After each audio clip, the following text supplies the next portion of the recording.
I'm Sarah, a 40-year-old mother of two, married to John, a kind-hearted man who's been my rock for the better part of 2 decades. Life's been a roller coaster, but I always say, it's the people in the cart with you that make the ride bearable. That was until my brother Tom decided to take the wheel. Tom's 8 years younger than me, a whirlwind of bad decisions and misplaced priorities. He's the kind of guy who thinks life owes him a living. Mom always said he'd grow out of it, but at 32, he's still the family's pet project. It was a Sunday, the kind that demands a family gathering at Mom's. Her house was our sanctuary, a place where childhood memories lived in every nook. As usual, John, the kids, and I were there, enjoying Mom's famous roast and her stories from a time we only knew through her eyes. That's when Tom burst in, like a storm no one predicted. The door banged against the wall, and in he strutted, a smug smile plastered on his face. He wasn't alone. Clinging to his arm was a young woman, barely out of her teens, her pregnant belly blatantly obvious in a dress that was, let's just say, more suited for a nightclub than a family lunch. John choked on his tea. Emily, my 12-year-old, asked if she was going to be an aunt. Max, the 8-year-old, was more interested in why Aunt Lisa's dress was so shiny. "Family, meet Lisa, my fiancée," Tom announced, as if he was unveiling a prize. Mom's fork dropped. "Fiancée? Tom, we talked about this." Lisa flipped her hair and shot us a look that could curdle milk. "Yeah, we're getting married. And this little guy," she patted her belly, "is Tom Jr." The room was so quiet, you could hear the clock ticking. John cleared his throat. "Congratulations, Tom. That's big news." Tom smirked. "We're staying here for a while. You know, till we get our own place." Mom tried to smile, but I saw the worry in her eyes. It was like watching someone set up camp at the edge of a cliff. That night, after the kids were in bed, John and I talked. "Sarah, your brother, he's not just irresponsible. He's taking advantage of your mom." I knew he was right. Tom was a tornado, and we were all in his path. The only question was, how much damage would he do before he moved on? The next few days were a blur of Tom and Lisa making themselves at home. Lisa turned the living room into her personal lounge, her feet constantly up on Mom's antique coffee table. Tom spent his days on his phone, laughing at things no one else found funny. Mom was running around, trying to keep up, making meals, cleaning up after them, never getting a thank you. It was like watching someone slowly deflate. One evening, I caught Mom in the kitchen, alone, looking older than her years. "Mom, you can't let them walk all over you." She sighed. "Sarah, he's my son, and that baby, I can't turn them away."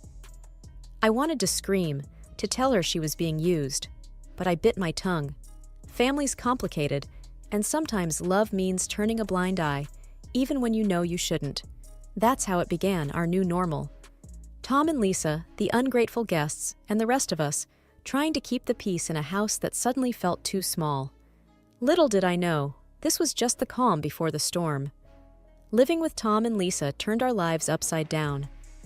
Every morning started with Lisa's loud complaints about her backache or her cravings. She'd stroll into the kitchen, still in her pajamas, demanding breakfast like she owned the place. "Sarah, make me some of those pancakes, will you? The baby's craving them," she'd say, not even a please in sight. I'd grit my teeth, trying to keep my cool. "Sure, Lisa, let me just get Emily and Max ready for school first." Tom was no help either. He'd be lounging on the couch, his feet up on the coffee table, glued to his laptop or gaming. "Hey, when's breakfast?" he'd yell, not even bothering to look up. Mom tried to play peacemaker. "Sarah, they're just young. Remember how we were?" I wasn't having it. "Mom, we never acted like entitled brats." But she'd just wave me off, scurrying to wait on them hand and foot. Things got worse as Lisa's due date approached. She'd leave a trail of mess wherever she went. Dishes piled up, laundry forgotten, and there she'd be, on the phone, gossiping for hours. One day, I snapped. I found her in the living room, her feet once again on the coffee table, talking loudly to a friend. And then I told Tom we need a new car, something safe for the baby, you know? I marched in. "Lisa, this isn't a hotel. You can't just expect everyone to clean up after you. She rolled her eyes. Chill, Sarah. I'm pregnant, remember? Tom finally chimed in. Sarah, lay off her. Can't you see she's carrying my kid? I shot back. Being pregnant doesn't give you a free pass to be a slob, Tom. Mom came in, wringing her hands. Please, let's not fight. It's not good for the baby. I looked at Mom, her face drawn and tired. This isn't right, Mom. You're running yourself ragged for them. But Mom wouldn't listen. They're family, Sarah. What can we do? The days dragged on. Tom and Lisa would disappear for hours, leaving Mom to babysit their mess. They'd return with shopping bags, laughing about their day out. One evening, I heard them planning a lavish wedding. We need the best, babe. It's our day, Tom said, his arm around Lisa. Lisa giggled. Of course. And your mom can help with the expenses, right? I couldn't believe my ears. I confronted them. You're planning a wedding you can't afford and expecting Mom to foot the bill? Tom shrugged. Why not? She's got the money. I was livid. You can't keep using Mom like your personal ATM, Tom. But my words fell on deaf ears. They just laughed and continued their planning, leaving me fuming. Life in Mom's house had gone from bad to unbearable. Lisa had given birth to a baby boy, Alex, and you'd think that would slow them down. But no, it only gave them more excuses. One morning, I walked into the kitchen to find Mom washing a mountain of dishes. Lisa was sprawled on the sofa, cooing at Alex, while Tom played some game on his phone. Morning, Mom. Why are you doing all these dishes? I asked, trying to keep my voice steady. Mom just sighed. Lisa needs to rest, and Tom's busy. I glanced at Lisa. Busy doing what? Lisa, you can't just leave everything to Mom. Lisa shot me a look. I just had a baby, Sarah. I'm not supposed to stress myself. Tom didn't even look up. Yeah, Sarah, back off. You don't know how hard it is. I couldn't believe it. Hard? You call sitting on your butt all day hard? Mom tried to calm things down. It's okay, Sarah. I don't mind. But I was past caring. No, it's not okay. You're not their servant. It was like talking to a wall. Tom and Lisa just didn't care. They'd leave the house for hours, leaving Mom to take care of Alex. They'd come back with bags of clothes and gadgets, bragging about their great deals. One day, I found a receipt on the table. A designer dress for Lisa, costing more than what most people make in a week. I confronted them. Where did you get the money for this, Tom? And why is Mom paying for your lifestyle? Tom shrugged, unbothered. She's our mom, Sarah. She wants to help. I was furious. Help? You're bleeding her dry. That's when Lisa chimed in, smirking. If she's willing, why not? Besides, what's it to you? I couldn't take it anymore. I had to talk to Mom alone. Mom, you can't keep giving them money. They're using you. Mom just shook her head. I can't abandon them, Sarah, especially not Alex. I tried to reason with her, but they're not even trying to be responsible. Tom's not looking for a job, and Lisa's just spending your money like water. Mom looked away, her voice barely a whisper. I know, Sarah, but they're my children. I have to help them. I felt helpless, watching my family fall apart. Tom and Lisa were like leeches, draining everything and giving nothing back. And Mom, bless her heart, was too kind to see it. I didn't know how much more I could take. The breaking point was near, and I feared what would happen when we finally reached it. Things took a turn for the worse when Mom suddenly fell ill. It happened so fast. One day she was her usual self, and the next she was bedridden, looking frail and weak. I was at her bedside, holding her hand. Mom, you're going to get through this, I whispered, trying to sound more hopeful than I felt. She gave me a tired smile. I'm just worn out, Sarah. I've lived a good life. Tom and Lisa were nowhere to be seen, probably out spending more of Mom's money. I couldn't hide my anger anymore. Where are they, Mom? Why aren't they here helping? Mom's eyes were sad. They have their own lives, Sarah. Don't be too hard on them. But I couldn't let it go. Their own lives? They're living off you, Mom. And now, when you need them the most, they're absent. Mom just sighed. It broke my heart to see her like this, defeated and alone. Then, the inevitable happened. Mom passed away quietly one night, with me by her side. Tom and Lisa were out, probably having the time of their lives, oblivious to the tragedy unfolding at home. The funeral was a blur. I remember seeing Tom and Lisa arrive, looking like they were going to a party rather than mourning a loss. Lisa's dress was inappropriately short and flashy, even for a funeral.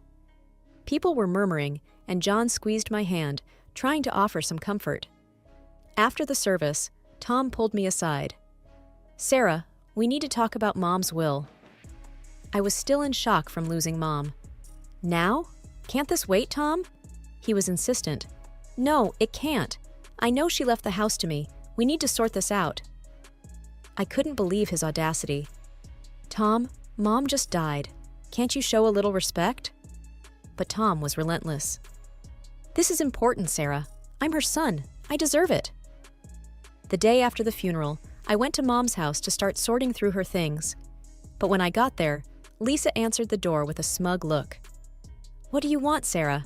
she sneered. I was taken aback. "I came to collect some of Mom's things." Lisa laughed, a cold, harsh sound. "Oh, you didn't hear? This is our house now. Tom got everything." Tom appeared behind her, grinning. "Yeah, Sarah. Mom changed her will. The house, the money, it's all mine." I felt a surge of anger and disbelief. "You're lying. Mom would never do that." Tom shrugged. "Believe what you want, but the will is clear. This is my house now." I stood there, on the doorstep of the house I grew up in, feeling like a stranger. The realization hit me hard. Not only had I lost my mother, but now I was losing my childhood home to my greedy brother and his manipulative wife. As I walked away, I knew this wasn't the end. I had to fight back, for Mom, for my family, and for what was right. But little did I know, the battle ahead would be tougher than anything I'd faced before. I was a bundle of nerves as I walked into the notary's office. The whole situation felt like a bad dream. Losing Mom was hard enough, but fighting with Tom over her will was something I never imagined. The notary, Mr. Jacobs, was an old family friend. He looked up as I entered, his face somber. "Sarah, I'm sorry for your loss. Let's get straight to the matter at hand." I nodded, trying to steady my voice. "Mr. Jacobs, Tom says Mom left everything to him. That can't be true." Mr. Jacobs shuffled some papers. "Well, let's see what the will says." Tom and Lisa walked in just then, all smugness and arrogance. Lisa gave me a triumphant smirk. "Ready to lose, Sarah?" I ignored her, focusing on Mr. Jacobs. He cleared his throat and began reading the will. My heart was pounding in my chest. "And to my son, Tom, I leave." I braced myself for the worst. But then, Mr. Jacobs said something that made my heart leap. The sum of $5,000. Tom's face fell. "What? That's it?" Mr. Jacobs continued. "And to my daughter, Sarah, I leave the family home and the remainder of my estate." I couldn't believe it. Relief and disbelief washed over me. Lisa was furious. "That's impossible! She promised us the house!" Mr. Jacobs looked at them sternly. "There's more. It appears your mother made this last will a month ago, after expressing concerns about undue pressure from certain family members." Tom was red with anger. "This is bullshit. She wanted me to have the house." I couldn't help but feel a sense of justice. "Mom knew what you were doing, Tom. She knew you were using her." Tom turned to me, his eyes blazing. "You did this! You turned her against me!" Lisa chimed in, her voice shrill. "We'll contest this! We'll get a lawyer!" Mr. Jacobs raised an eyebrow. "You're free to do so. But be aware, if it's found that there was any coercion involved in the previous will, there could be legal consequences." Tom and Lisa looked at each other, their confidence wavering. I stood up, feeling stronger than I had in months. "Mom saw through your greed. She made sure her last wishes were respected." Tom stormed out, cursing under his breath, with Lisa trailing behind him. I stayed back, thanking Mr. Jacobs. As I left the office, I felt a mix of emotions. Sadness for losing Mom, relief that her last wishes were honored, and a lingering anger at Tom and Lisa's audacity.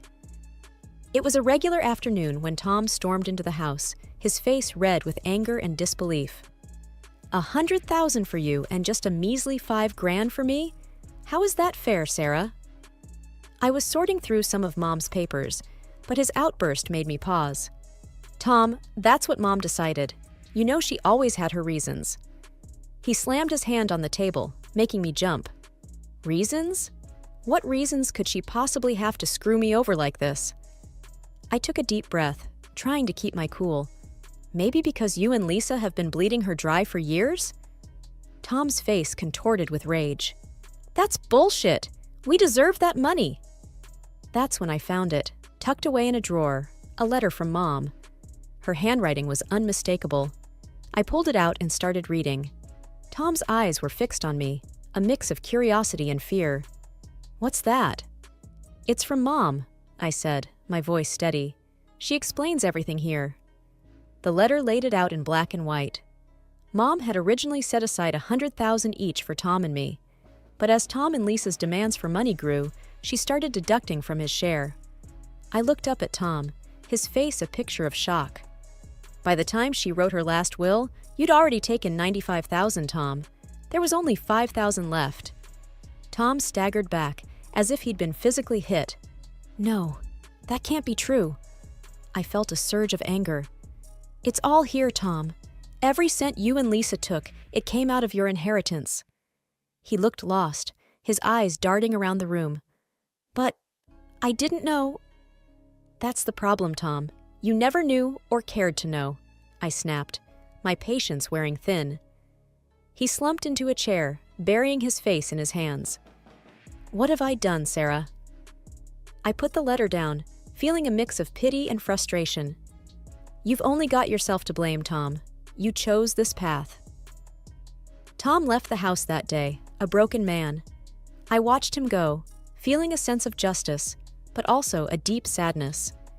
Our family was torn apart, not just by grief, but by greed and ignorance. The house, once a battleground of family feuds, was now eerily quiet. Tom and Lisa had left, cutting off all contact with me. It was a relief and a curse, leaving me to wrestle with the aftermath of their chaos. As I sat in the living room, staring at the walls that had witnessed so much, my friend Jenna called. Sarah, have you heard about Tom? I braced myself. No, what now? She hesitated. He's been spotted around town, looking for jobs. And Lisa, she's been seen with different men, flaunting around like she's single. My heart sank. And Alex? Their son? No sign of him, Sarah. It's like they've forgotten they have a child. I slammed my fist on the table, fury boiling inside me. They're irresponsible, selfish. They don't deserve a child. Jenna tried to calm me. Sarah, maybe there's something you can do. Her words sparked an idea. You're right. I'll fight for Alex. He shouldn't suffer because of them. The next day, I met with a lawyer, a no-nonsense woman named Miss Rivera. I explained everything, my voice trembling with determination. So, you want to pursue custody of your nephew? Miss Rivera asked, her eyes sharp. I nodded firmly. Yes, he's in a toxic environment. I want to give him a better life. Miss Rivera leaned forward. It won't be easy, Sarah, but if you're ready to fight, I'm with you. I felt a surge of resolve.